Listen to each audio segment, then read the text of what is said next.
नमस्कार, मी श्रुती आणि स्वागत आहे तुमचं माझ्या चॅनलमध्ये. आज मी देवीसाठी बनवणार होती गुलाबाच्या पाकळ्यांचा हार. त्यासाठी कालच मी गुलाबाची फुलं घेऊन आली होती. मग मी सुंदर असा देवीसाठी हार बनवला. आज प्रसादामध्ये मी बनवणार होती साबुदाण्याची खीर.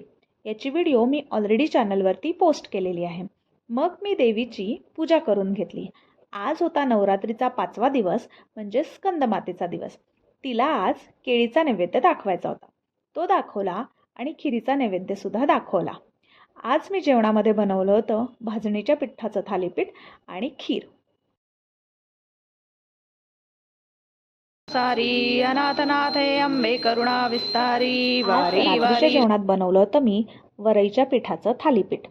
आणि आज माझा नवरा घरी येताना माझ्यासाठी हा सुंदर असा बुके घेऊन आला होता. आणि दिवसाचा गोड असा शेवट झाला. चला बाय, भेटूया न्यू व्लॉगमध्ये.